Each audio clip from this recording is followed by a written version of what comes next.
Hello friends, I hope all of you are doing great and you're having fun learning Python programming. You might have realized at this point that Python programming is extremely easy to learn. So anyone can code, it's not a rocket science at all. In today's tutorial, we are going to see how you can process command line arguments using argparse module. Now, processing command line arguments in any programming language is considered a very basic thing. So you need to have a knowledge on how to process command lines. Okay, so let's start a tutorial.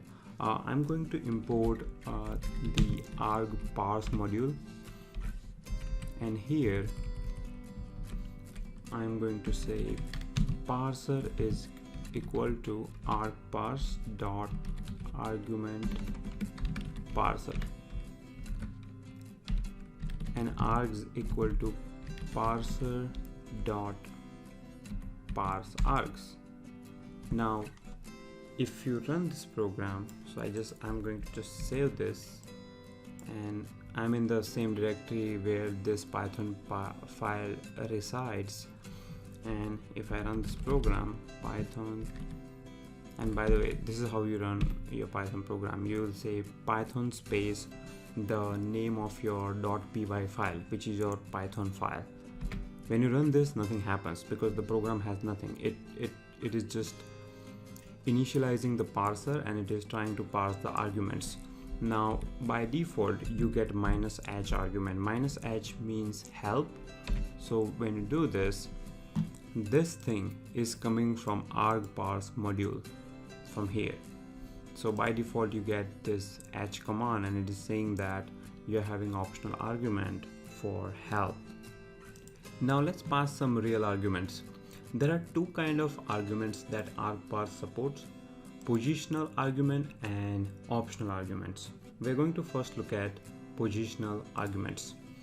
So what you do here is you have initialized the object of this parser class, argument parser class, and using this parser class you're going to add an argument. Now what argument is this API is going to do is it's gonna add that argument to your program when you run it using a command line. Okay, so this is how you do it. So you will say add argument. First parameter is the name of the argument, and the second parameter is the help. So this is like first number, and the program that we are writing is basically you want to have a program that takes two numbers as an input and an operation. So the operation could be either addition, subtraction, or multiplication. You need to give two numbers and the type of operation that you want to perform, and the program should return the result based on your inputs. Okay, so that's what we are doing. So we are having first number, we are having second number. So first number, second number, number two, and then we will have parser dot add argument for operation. So this is the type of operation that you want to supply. Okay, now once this is how you add arguments to your parser, and once you pass the arguments you get this object back which has the value of arguments which user has passed using command line. So now you can actually access args.number1.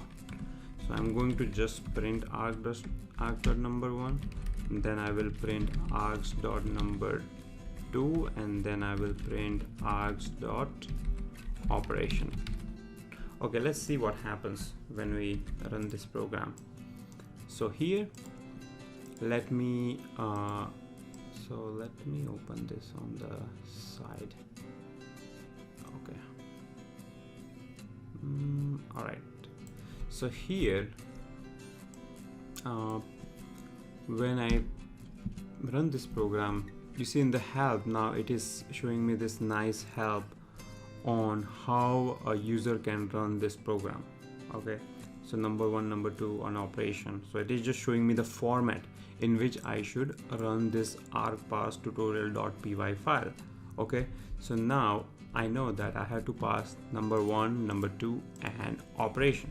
So what I'll do is now I will actually execute this program. So my number 1 is, let's say, 4, my number 2 is, let's say, 5, and my operation is, let's say, add.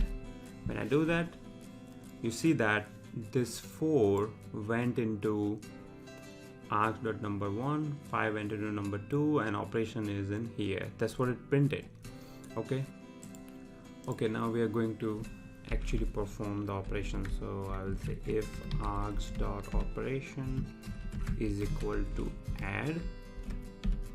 Then now before we do that, remember that whenever you pass an input using command line, it always comes back to program as a string.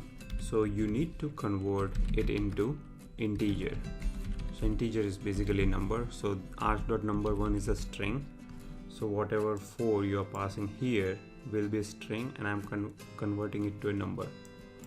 Okay, and same thing for our second number. And here I'm going to initialize a result object to none. Now if the operation is add, obviously you will use plus operator to perform your operation, and if operation is equal to subtract, then you will do n1 minus n2, and if operation is multiply, then you will do n1 into n2, and in the end you are printing a result. Okay, so I think it's pretty straightforward here. You are checking what type of operation user has requested, and based on that you are performing the operation and printing the result. So now let's run the program. Nice. So you see, like 4 and 5 are input, add is your operation, and 9 is your result. You can make it more clear by just saying result is result. So it will be a little bit more clear. Okay, you can also say subtract, and the result is -1. You can also try multiply.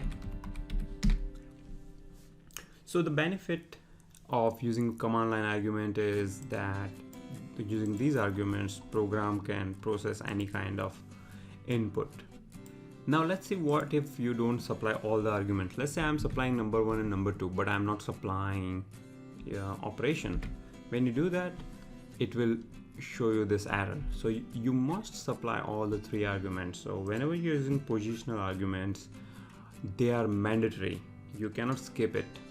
So what if I want to skip some arguments and I want to get some more clarity even on the arguments, like how to pass the arguments?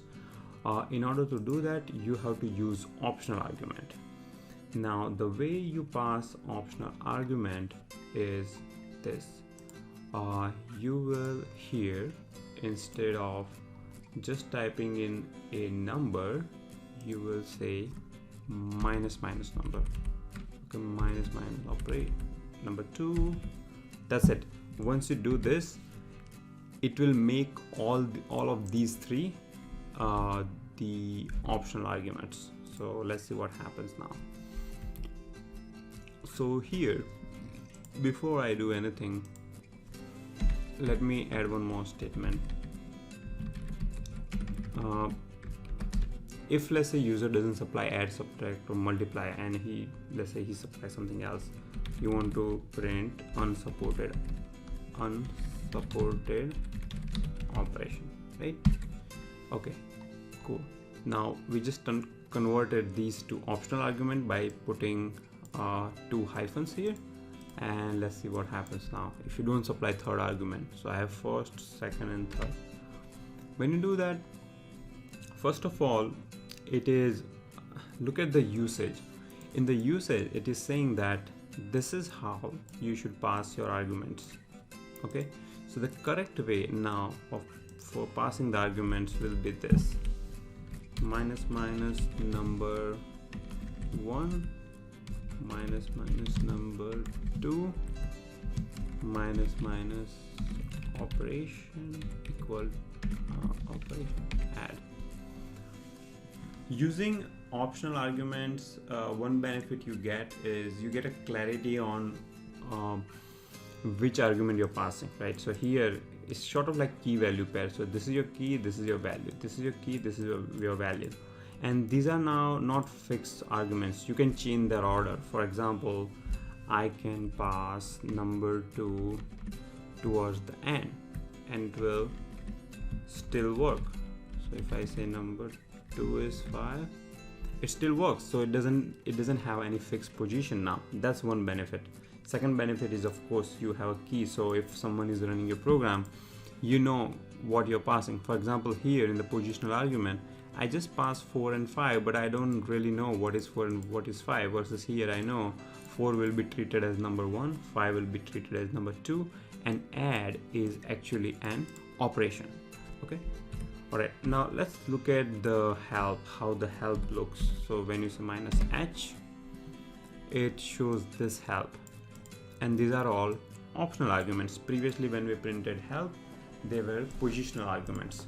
So with optional argument, now first let me clear this. With optional argument, you can actually skip your arguments. So if you skip, let's say, operation, I'm supplying only number 1 and number 2. I'm not supplying operation. It will still work. So argparse module will not stop you, but it will eventually come here. It will check for the operation, and operation is none actually. You see none here.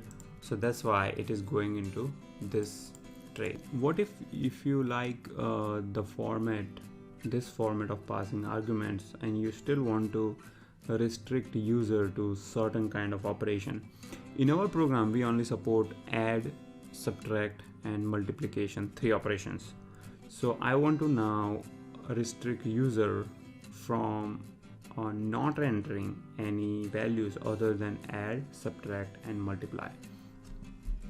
Right now he can enter any values that he likes. For example, he can say minus minus operation is equal to division. Now we don't support division, so I made a mistake. So okay, so here it says unsupported operation, which is fine, but we are handling that in our code. What if you want to restrict user from here itself? You don't want to go through the code, because now here I have to handle that condition, right? So if I, let's say, don't handle this condition, for example, then it's gonna print result none, and I will have no idea why result is none. I asked the program to do division, right? So argparse module have a facility to restrict the choices of command line input, and the way you do it is by typing comma, and here you will specify your choices. So I'm going to specify my choices, and my choices is gonna be add, subtract, and multiply. Okay, so now for my third argument, which is operation, user can only enter these 3. If he doesn't enter these 3, it will just fail right here. Okay, it won't go beyond this point. So let's see. Okay, now again I'm supplying division, and when I hit enter, see here right at the time of parsing it failed. It says invalid choice division. Choose from add, subtract, or multiply. Okay, so this is what you should use whenever you want to restrict user from and not entering any specific argument. Okay, now until now we are running the program from this Windows command prompt. What if you want to run program from here, from pycharm?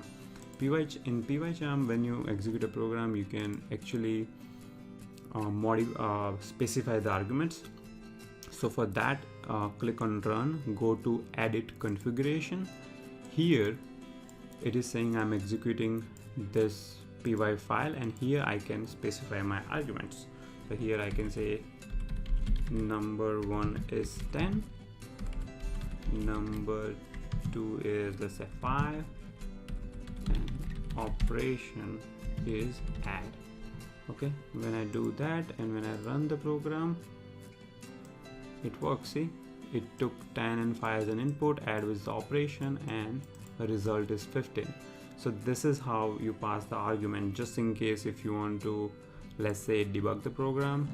So for example, I'll just quickly show you how to debug this. So here, yeah, just put in a breakpoint. As usual, click on this bug icon and it will start debugging. And once you have that, you see like args namespace is this, and when you go to next statement,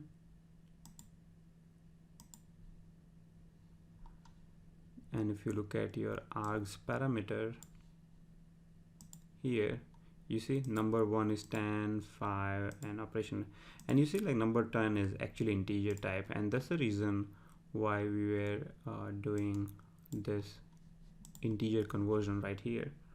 So next, and n1 and n2 is 10 and 5, and you see, so 10 and 5, n1 and n2, and since operation is add, it went to here and it printed the result. Okay, so in the console here you have the result.